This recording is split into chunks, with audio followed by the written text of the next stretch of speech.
আসলে নিজেকে শেষ করে কখনো কারোর ভালো হবে না, তাই এই চিন্তা ভাবনা কখনোই মনে আনবে না।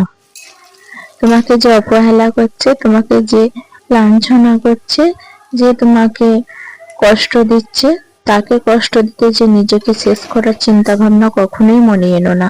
কারণ তাকে কষ্ট দিতে যেয়ে নিজেকে শেষ করা মানে সবকিছুই শেষ হয়ে যাওয়া। সে কষ্ট কদিন পাবে? দুদিন। কিন্তু সে থেমে থাকবে না, সে আবারও জীবন শুরু করবে। কিন্তু তুমি যদি চলে যাও, তাহলে সবকিছুই শেষ হয়ে যাবে। তাই এই চিন্তা ভাবনা কখনোই মনে আনবে না। কারণ মেয়েরা কষ্ট পাওয়ার জন্য দুনিয়াতে এসছে। কষ্ট পেতে পেতে নিজেকে পাথর তৈরি করো, নিজের মনে নিজের জেদ তৈরি করো, যেই জেদ থেকে নিজেকে সফলতা করবে।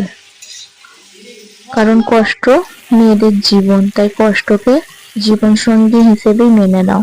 আর কষ্ট পেয়ে নিজেকে শেষ করার চিন্তা ভাবনা মন থেকে মুছে দাও। যে কষ্ট দিচ্ছে তাকে হেসে দেখাও যে তোমার কষ্ট দেওয়াতে আমি কোনো কষ্ট পাইনি, আমি খুব খুশি আছি, ভালো আছি। যাই বা হোক, অনেক কথা বলে ফেললো। তো যারা এই চিন্তা ভাবনাগুলো যে মেয়েরা আনো মনে, মোটেই এই চিন্তা ভাবনা আনবে না। আর যদি সন্তান থাকে, তাহলে সেই সন্তানদেরই কষ্ট বেশি হবে।